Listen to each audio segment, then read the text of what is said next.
Ultimately, a good business comes down to competition. I think what these tools do is they just create a lot more competition in the market. Previously, the amount of software competition that was out there was limited by the number of developers out there. And now anybody who has a problem can solve it for themselves with software.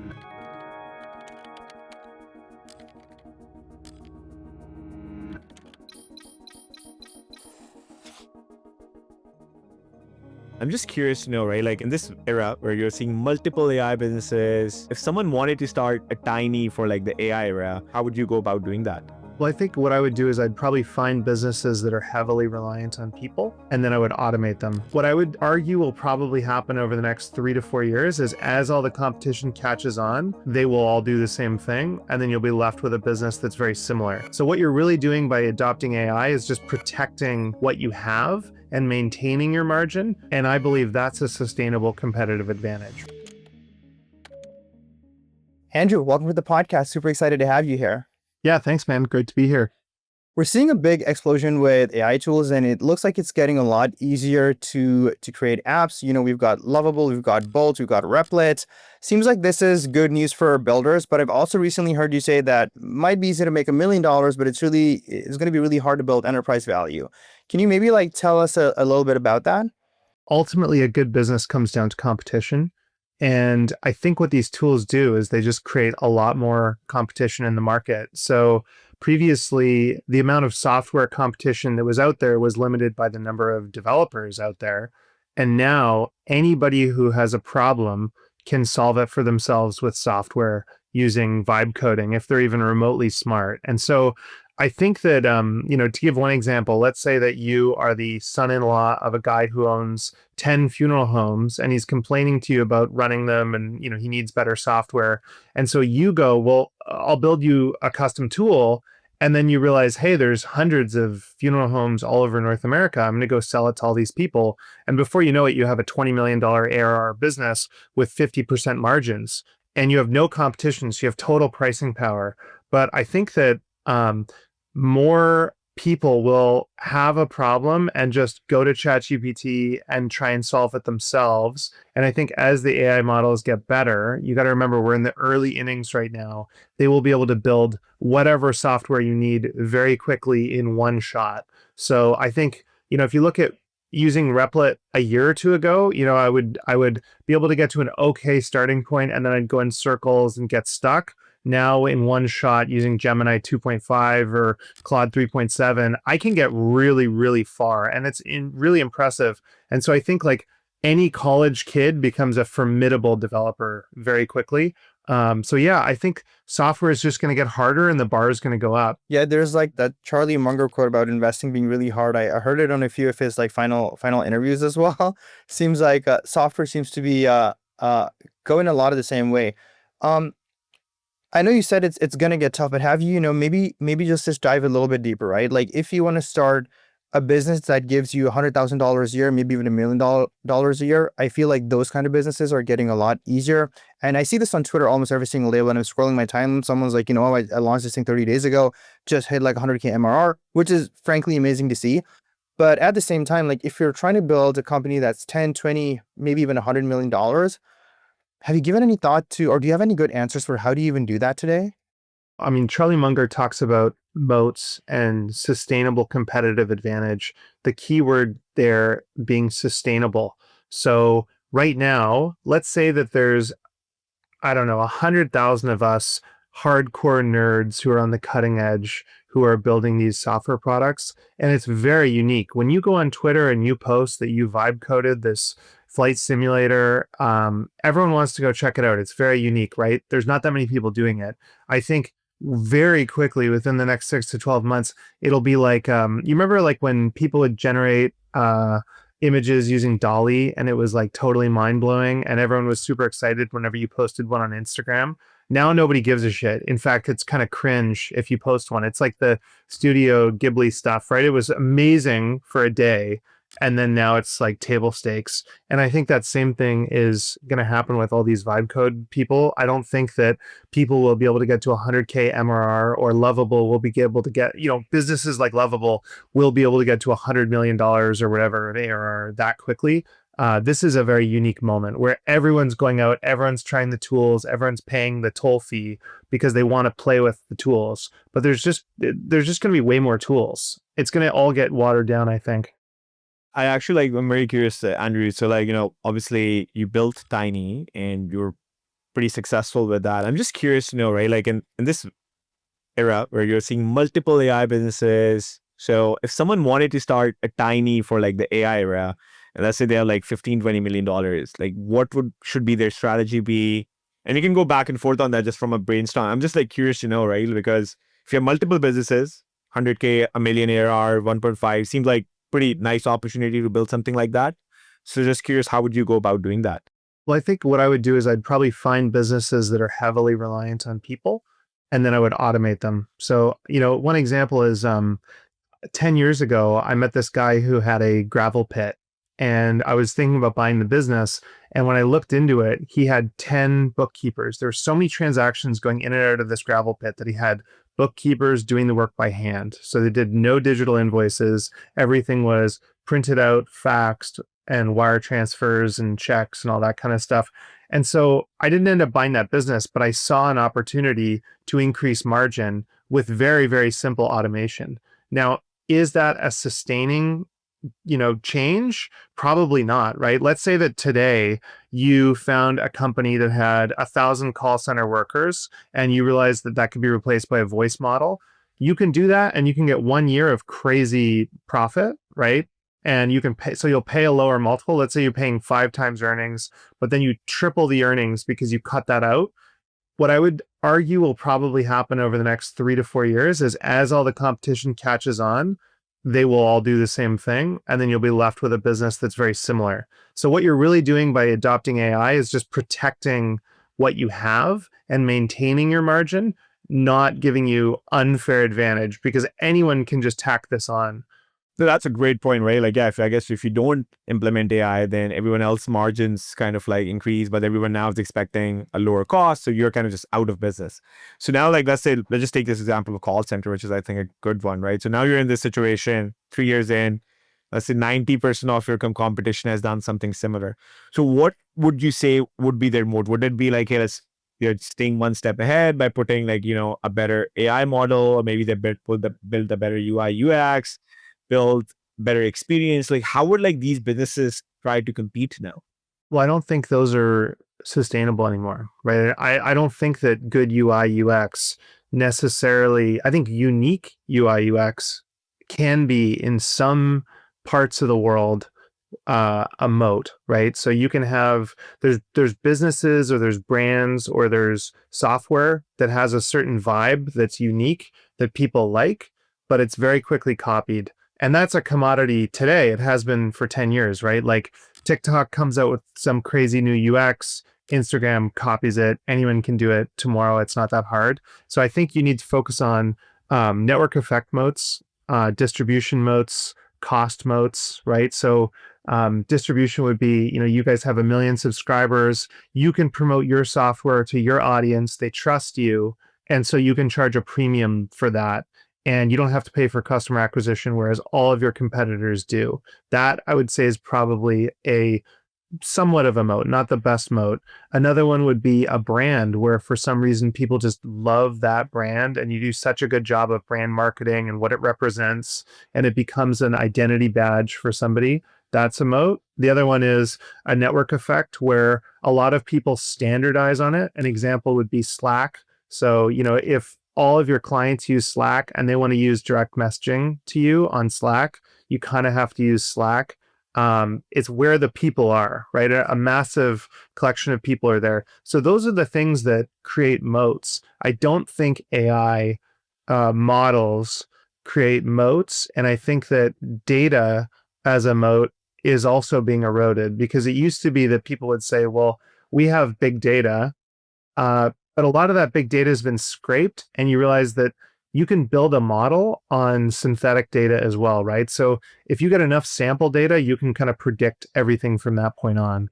No, I think like those are some great points, right? So I think that's to kind of like recap them, right? So when you think about data, I think especially to get to like maybe 90, 95% outcomes, you can just get it with like whatever, like a general foundational model with some synthetic data. And then the first party data can get you maybe probably in some cases to that 98%, 99% accuracy.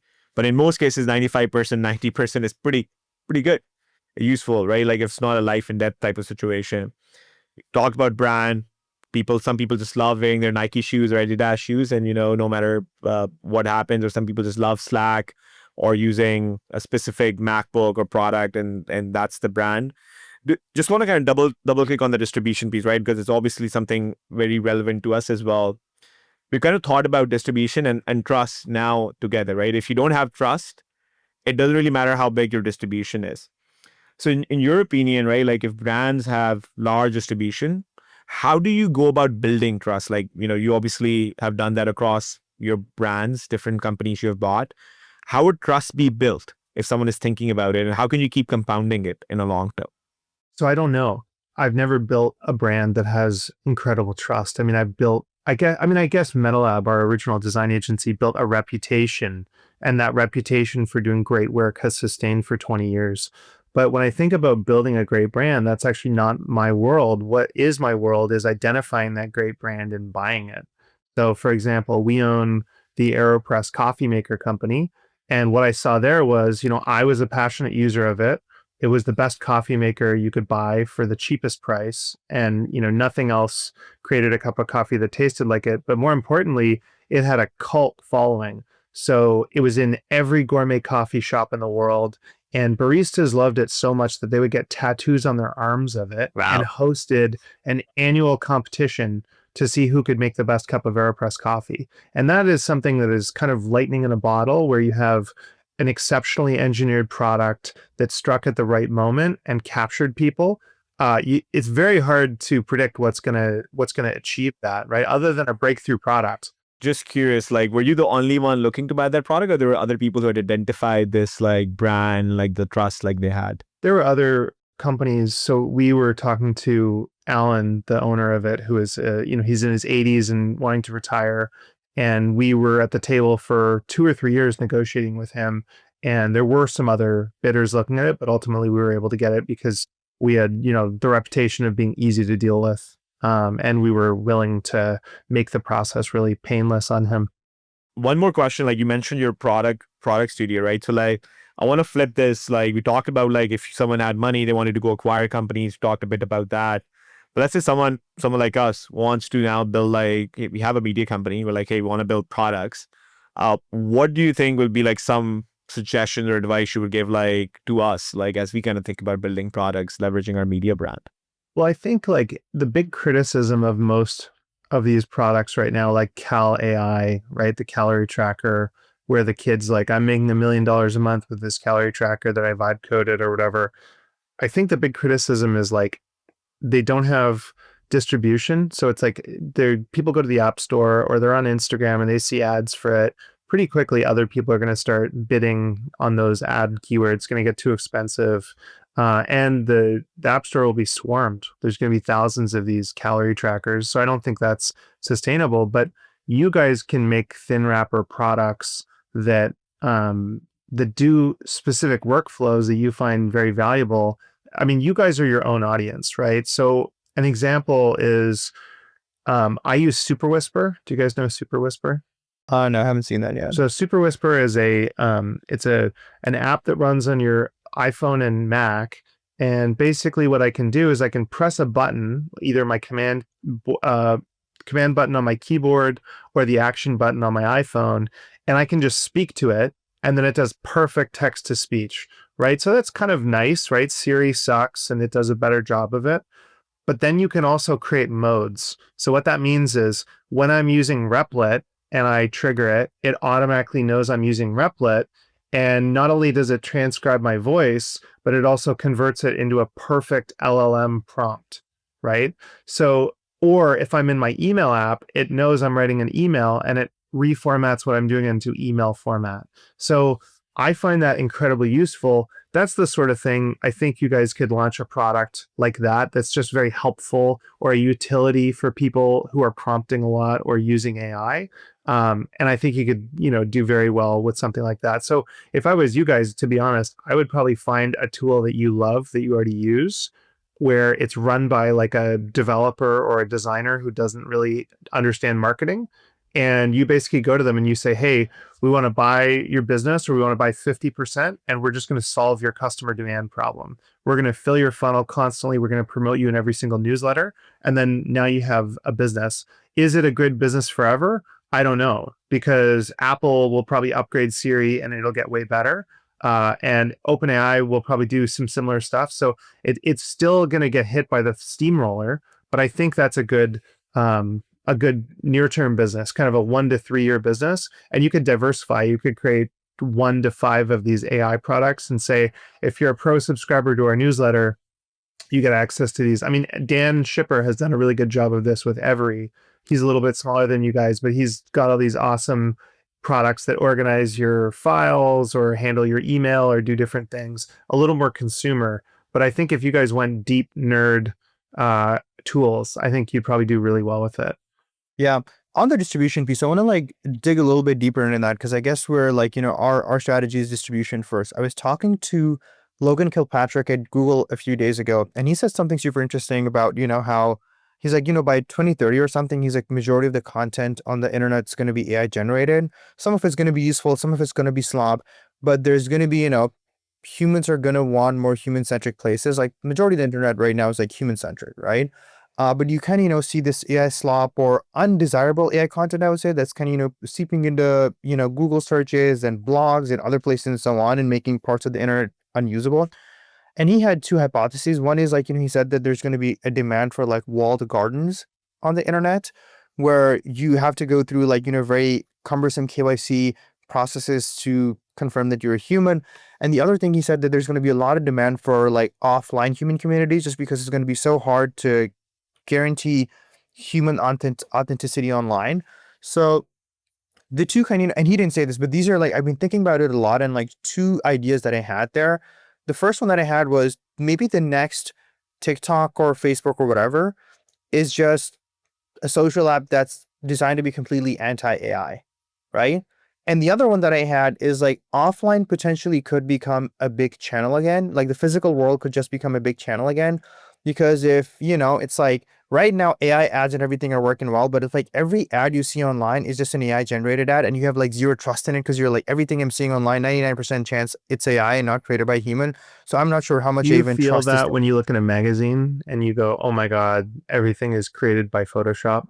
No, I don't. But I will say this is like, I increasingly, everything I read on social, I have an increased level of distrust Sure. towards most all content on socials, where I'm just like, yeah, I'm not sure if this is human or AI generated. Like you probably see this on Twitter. Like you'll see like these viral threads. They're just like a template, and they're being shared by dozens of accounts, and they keep going viral. And there's all these bots that are kind of pumping it up. And I'm just, like, I'm just very suspicious of most viral content. I just don't trust it in the same way. I'm seeing that with a lot of like ads right now as well. Like sometimes, because my eye is so trained, because I generate so much stuff for the AI myself, there I catch certain words like delve, or I see certain pixels that are a little bit off, and I'm just like, yeah, this ad was AI generated. But the effect of that is like most ads that I see, I'm just like, I don't even know if this product is real, or if this someone just generated this with like ChatGPT or something and just put it on there. So for all I know, like these 5-star reviews are just complete nonsense. They just generated this with something and they put it on, and I might just be getting bullshit there. I think KYC will matter more and more. Human, know you're human, or whatever they do, right? I think that's definitely going to matter.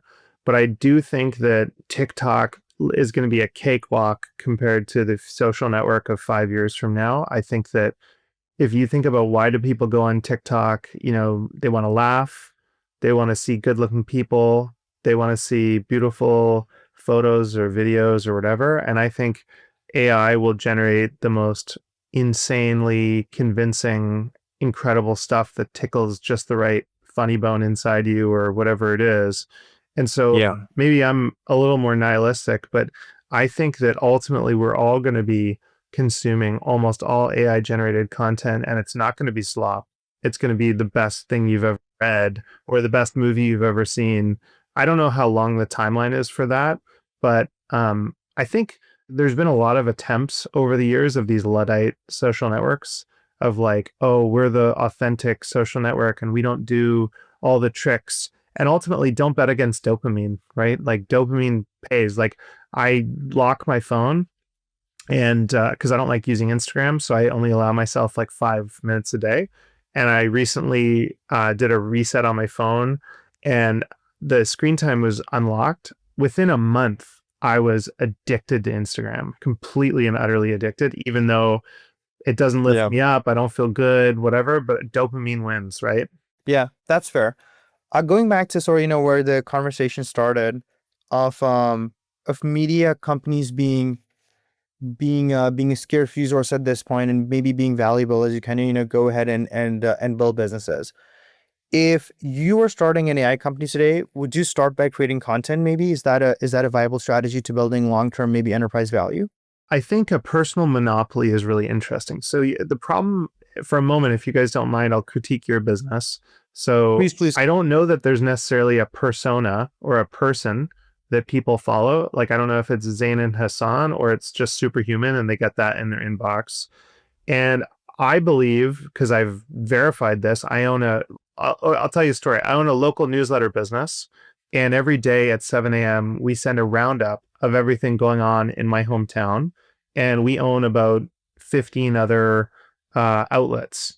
We thought about going into other locations, but the cost to do so is significant because we usually have one or two reporters and an editor and stuff. And so, as an experiment, I said, I wonder how far I could get with AI. And so I created an agent, and the agent's job was to go out, and we found a town, not far from me. And I said, okay, I want you to go on the local Reddit. I want you to scrape all the news websites. I want you to come up with these kinds of stories.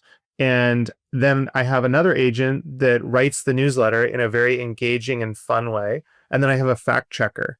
And it produces a newsletter that is just as good as a human would write. And in fact, it's actually maybe better because it never forgets to use a hook, to triple check the typing, all that kind of stuff. What's cool about that is that can free us up to raise the bar, and potentially, instead of someone being an editor, we can reallocate their time to doing original reporting, right? So that's pretty cool. But now the difference between you guys and someone like Dr. Andrew Huberman from Huberman Lab, people have a relationship, a parasocial relationship with Huberman. And so while some random guy can create YouTube videos that are generated by HeyGen or whatever, ultimately he has a monopoly on himself and his own persona. And I believe that's a sustainable competitive advantage, right? So I'd say like the risk with you guys is just that so many AI newsletters start coming out and you guys just get diluted. Now, the fact that you have a lot of subscribers is good, and it comes in no matter what, unless someone cancels. I think you guys will be fine. I'm not worried for you, but I think that's the Achilles heel in the business model. No, 100%. You're right. By the way, like I had this realization a few months ago, where during the time where we shifted from purely organic to like a little bit of paid marketing. So initially, the first like 300,000 readers for the newsletter were almost entirely organic from like Twitter threads and posts on LinkedIn and so on. And then we had to shift to paid because Elon got Twitter. He cut down on threads. LinkedIn was sort of getting a little bit strict on off-platform traffic as well. So we were like, okay, let's shift to paid ads. And then suddenly like our click rate and open rate started to go a little bit down week over week. We noticed like these small declines. And part of the reason was I realized is like, obviously Facebook is just a generally lower quality channel compared to like organically coming from someone's profile. But I was like, a lot of these folks coming in have no idea who I am. Like our first 200,000 readers, they know exactly who I am. When they write their emails and respond to this email, they refer me by my first name. But a lot of these reviews that are coming in now, they just refer to Superhuman, like the newsletter, but they don't refer to like me as the person. And I was like, I wonder if I put my face at the top of this newsletter and Well, I saw changed you my have sender your name. face now. Yeah. Yeah, and I was like, what if I put like my sender name, my name at there, and within like 2 weeks, our open rates and click rates had like recovered. Suddenly, like just getting like instead of being like Superhuman, but being like Superhuman by Zain Khan, suddenly we saw that recover. And to be honest, like this is a criticism that I've had of myself for the last few months, and this is like I'm trying to pivot the business in this way now, where I've realized like yes, like like Superhuman, I was doing well as a creator, and then I was like, I need to shift some enterprise value into Superhuman because if it's too attached to me, then this thing doesn't like maybe sell down the line. But now I was realizing like there's just so much, and compared to the downside of like enterprise value and so on, like there's so much upside to having that brand built around you. Like every big media company today is just like built around some I don't know, like a Gwyneth Paltrow or Andrew Huberman or someone like that, right? So I think there is like so much upside to building a brand and relationship around it that I am actually spending a lot more time. So even right now, like I'm running like this, I just put this in the newsletter at the bottom of the newsletter a few weeks ago. I'm like, I'm going to teach people how to build, like write content using AI for social media. And if you guys want to join this class, let me know. It's at the bottom of the email. And I got over like 1,000 applications within 24 hours. And I just stopped at that point. I was like, I'm not going to look at any more applications. I'm like, you first 1,000, you guys get in and we'll do this. And the rest I can't handle because I don't even think Zoom can handle more than like 1,000 people or something. So I just like did that and I kind of like started that. And I finally like got to talk to people and like people were just on these calls and yeah, like they're like, like they're way more engaged with the content. They're way more engaged with like, this whole thing that we're building. And we even like are building like a small tester product. Like so many of those folks signed up for the tester product and they're messaging me directly on WhatsApp telling me what works in the product, what doesn't work in the product. And they're invested in this product now. If they had seen this product anywhere else, zero chance they would have signed up for it maybe, or even like used it. But the fact that like, yes, Zane is giving us this product and he wants us to tell him like what's working, what's not working, has got people a lot more invested. So no, 100%, I think your feedback is completely on point. And if anyone is looking to start a media business today, I think 10 years ago, you could just run Facebook ads and accumulate an email list or something. And that's how you kind of, do things. But I think now anyone can acquire paid traffic and write with AI. So the right way to do it, definitely 100% agree is putting your face out there, putting your name out there, and building that brand around yourself. Yeah. Two more questions on, like AI tools. You mentioned earlier, like you love kind of playing with AI tools and doing automations. Just curious to know, right? Like, what are some of your favorite AI tools? And maybe we can go by category, right? So a lot of our readers love productivity. Like, how do I get more productive? Because they are, professionals. Maybe 3 tools you use typically on a daily basis, which you found to be very useful. Yeah, so I'm having more fun at work than I've ever had. And the reason for that is that I can get so much farther without other people. The worst part about running a company, the best and the worst part is other people, right? The best part is you get to work with great people. The downside is other humans are unreliable. Their memories are not, they're very foggy. They hallucinate. They fall off track very quickly on workflows. So, one example is I can tell my assistant always, hey, never book me 2 back-to-back meetings, when I'm the day after I travel. But if a long enough time goes by and, she's really busy doing my email or something, she'll forget that. And what I'm having a lot of fun with is figuring out all the workflows that administrative roles do around me and just automating those with Lindy so that they can do more interesting work. So, for example, I used to have an assistant in the Philippines who I still employ, but I used to have a woman in the Philippines go through every single email and label it and prioritize it. And sometimes I'd even have her put it in a Google Doc and I just write it there. And that entire workflow has been totally automated using Lindy. Lindy's probably my favorite tool. I think you guys have had Flow on or Flow, but I'm a huge fan of Lindy. And it's really simple. It's like kind of like Zapier. You just draw a workflow and you say, these are the skills you have. These are the instructions for the agent, and you can build workflows. And so, I can walk you guys through all the things that I do with AI. Would that be good? Yeah, 100%. Would love to see that. So the most important thing I do is email. So every single email goes through an email workflow and I have an agent read it. From that point on, they're all labeled. So for example, let's say that something is a signature, a DocuSign. I've tried in the past having automations where it's like, oh, if it's from DocuSign, forward it and archive it. The problem is that there's a gazillion of these signature things. So it actually requires thinking. So now everything gets broken down into a category and a priority. So priorities are like, is this something you need to respond to in the next 24 hours, 72 hours, or any time? And then I can basically filter my inbox based on those. And the most important thing I have is the agent archives anything I don't need to see. So let's say that we're emailing back and forth and my assistant has confirmed, yes, that time works for Andrew. usually that would be in my inbox. I just don't see it ever. And so it's cut down on my inbox by about 30%. And I'd say it's like the world's best spam filter. You can give it very nuanced commands. So for example, I get a lot of people reaching out wanting to sell me their business. That's what I do. I buy people's businesses. And if I get a reach out from a founder, that's very different than some investment banker who's emailed 300 people with a template offering to sell my business. So my system actually differentiates between those two things, and it'll archive or forward to someone else if it's a banker or a template. And then if it looks like a crazy pitch where it's like a lunatic or a business, it's not the sort of business I even invest in, it'll just automatically archive it. So that's been incredible for me. Like for email, like I have it dialed, and I even get project breakdowns. So it'll look through my inbox and it'll say, here's project status on all the projects you have, and here's some areas you should move things forward. That's amazing. I'm gonna actually go like replicate close to that workflow. That's actually like a really good one from productivity perspective. I think the second one, which will be really interesting to know, is like, obviously, I'm sure you write a lot of emails. You may write memos, you may review memos, or you may review pitches. Any tools you have found to be useful to do things around writing, presentations, or just reviewing things?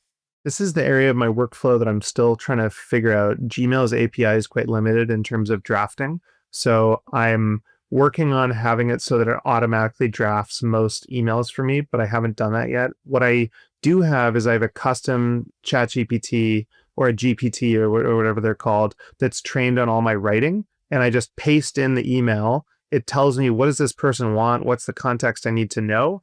And then it helps me draft a response once it asks me questions. And I found that very useful for, do you ever get those emails from a lawyer and it's like there's 30 questions and they're worded confusing or whatever? I just paste those into there now and it just helps me write a draft. And the beauty of it is I can be an asshole, right? So I just am like super blunt, like that sucks, I don't like that, whatever. And it converts it into a nice, respectful, thoughtful email. And my team has been like, wow, you're so much nicer these days. Not that I was being a jerk, but I'd just be very short.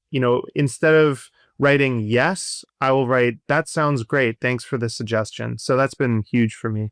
Yeah, I've seen a lot of your tweets about how running into limits on Claude. And to be honest, I think Claude is my favorite writer, and it just sucks every time I run into those limits. Out of curiosity, how are you hitting these limits? Like, what kind of prompts or what kind of tasks are you trying to do where you're hitting these limits? Yeah, so I use Claude almost exclusively for writing, anything that requires a voice.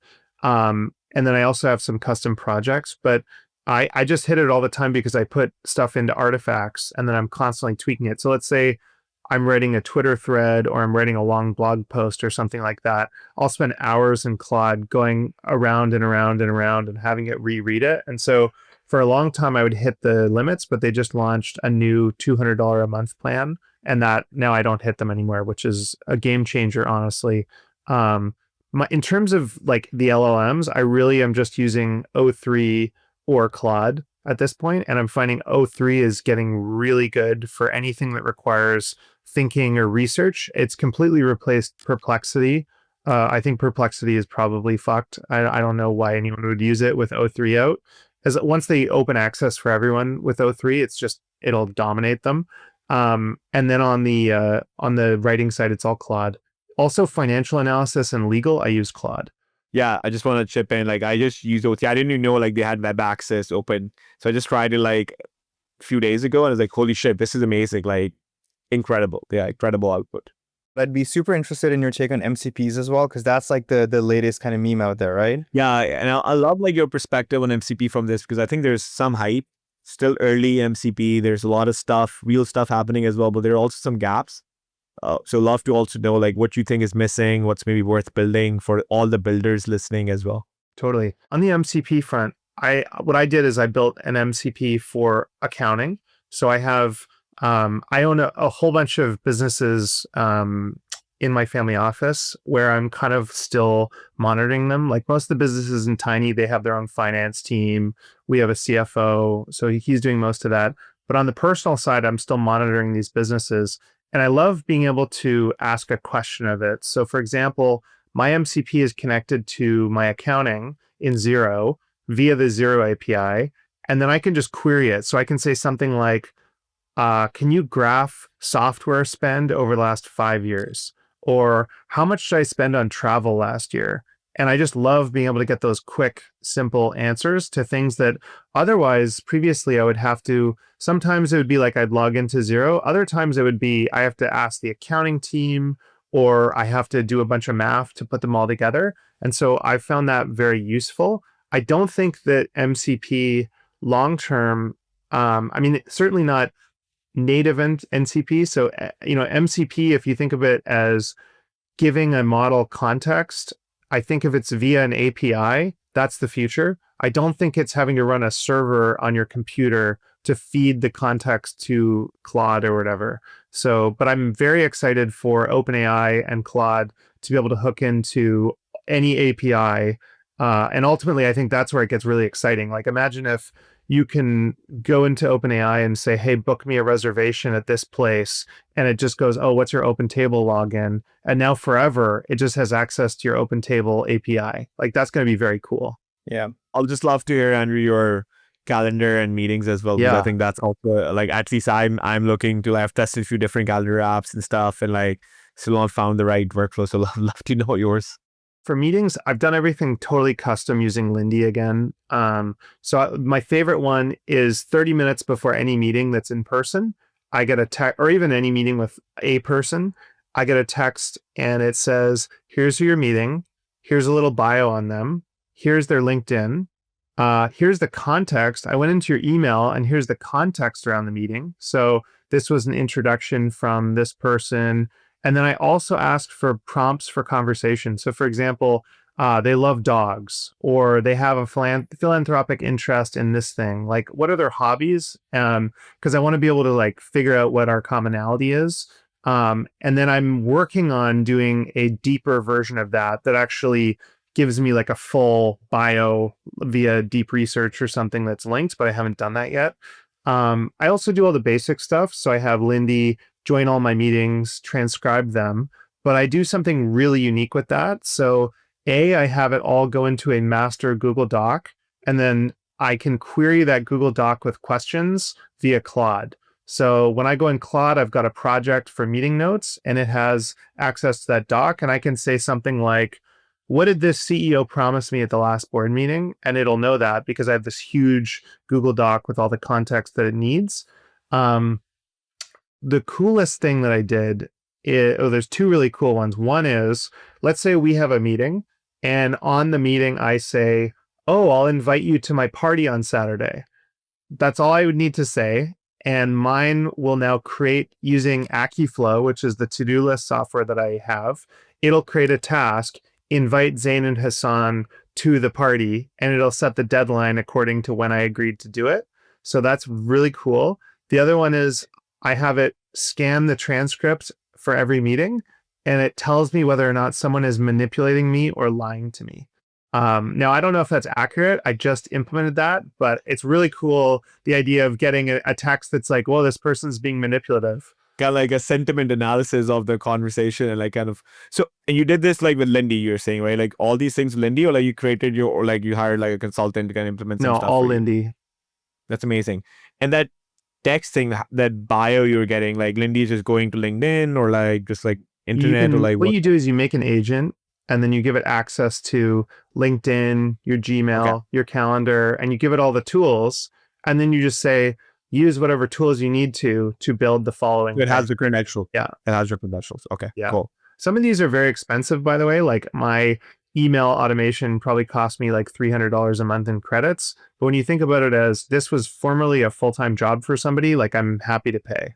Yeah, 100%, right? Like you, like now you don't need to rely on a human, as you said. A lot of times humans may forget things, they may get busy. There are some failures, but you can never, these agents are working 24/7, right? So you for sure are going to get the text, you're for sure going to get that email response, you're for sure going to get that draft. And, if you're going to hire someone even for like $500, just do that one job. And now an agent to do that for $300, you can get that $500 person to do some other additional cool things. The calendar is the hard part. I live and die on my calendar and it gets quite cramped sometimes. And there's a lot of, I have 5 different calendars. Like I have one for my kids, for my personal life, for work, for different things. And so it's been really hard to create an agent that actually reliably schedules things based on my rules. So that's what I'm working on right now. I'm trying to figure out a way to do that.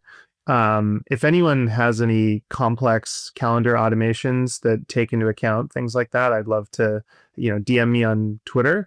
One fun thing I do is I have a calendar automation where whenever I create a new calendar event, it automatically adds an appropriate emoji. So if it's coffee, it adds a little coffee emoji, workout, it's weights or whatever. And it just makes my calendar look way nicer. Honestly, this is an awesome conversation, Andrew. I feel like Hassan and I are going to walk away with so many different ideas that we either want to go test, we either want to go build. I hope that's the case for the listeners as well. Before we wrap things up, 2 quick questions. Where can people find you and get in touch with you? And is there anything you'd like to plug to the listeners today? Yeah, I mean, the best place to follow me is probably on Twitter. And then I also wrote a book about a year ago called Never Enough. So if you go to neverenough.com, you can read my story. We didn't really talk about it at all, but yeah, I went from I was basically a barista, started a business, started buying businesses, and now own almost 40 of them. So it's been a wild ride. What was that journey from being a barista to buying your first business, just out of curiosity? Yeah, I was a barista. I was, 18 years old, very lost existentially, trying to figure out my life. And these 2 guys kept coming into the coffee shop every day and they'd just sit on their laptops. And they weren't that much older than me. And so I was a bit confused. I asked them, why don't you guys have jobs? Like, you just seem to come in every day at 10 a.m. and sit here for 4 hours. And they said, this is our job. We just make websites. And they explained how it worked. They would go around to local businesses and make websites for them. And I thought, well, that's not rocket science. Like, I kind of know basic HTML and CSS. And so I started doing the same thing, started a web design agency, and then started getting clients in Silicon Valley. And before I knew it, I had clients like Apple, Walmart, Google, Amazon, and I had a real business. And I started incubating a whole bunch of different companies. I started about 10 businesses. 1 of them or 2 of them worked. The rest were all failures. And then after that, I was exhausted. And I read about investing, read a book about Warren Buffett. And I was just totally captivated by this idea that you didn't have to run the marathon. You could hire someone else to run the marathon for you and just buy a great business, hire a great CEO. And that here Warren Buffett he's the richest guy in the world. And yet he supposedly just sits around reading all day. And so I was like, I want to copy this. So I started buying businesses instead of starting them about 11 or 12 years ago. And yeah, here we are. That's amazing. Again, you just plug there, you just got Apple as a client. Like, that's like not a big deal for website design. What was that like? Like, how did you just from Victoria land Apple as a client? Basically, our approach was to be really loud. So we would pick a lot of fights. We would promote our work quite loudly, write a lot of blog posts and stuff. And we just started getting noticed. We started doing really incredible work and we had an amazing portfolio. And so people from big companies would just eventually go to our website and then email us. I mean, I remember we got an email from a guy at Walmart and it was like, hey, y'all, would love to work together. And we were like, is this real? Like, is this like a spam email? Like, there's no way this is real. And it turned into like a $15 million contract over the course of a couple of years. So yeah, I mean, we just kind of bumbled our way into it, honestly. Clearly, I think like what you said earlier in the conversation, right? Like around brand, building a unique identity and trust. You said like you don't have a lot of experience, but just like what you said, right? Like you're loud, you pick a lot of fights. That's a unique kind of like way of promoting, and most probably you kind of build your own niche and identity which people can recognize.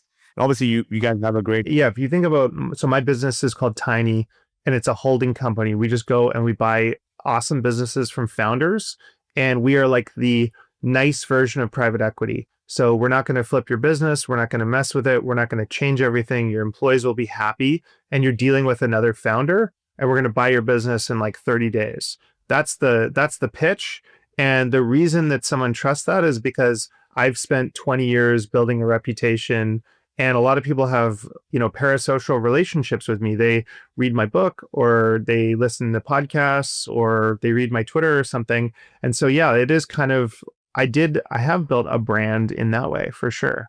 That's amazing. You know, like congrats on all the success, Andrew. And this is amazing. I'm sure like this AI wave will like bring a lot of other exciting things for you as well. Clearly, you're like a super user of multiple things and like ahead of the curve already on those things. Thank you so much for joining us. Of course. Yeah. I mean, anytime I get a chance to talk about AI, I'm happy to.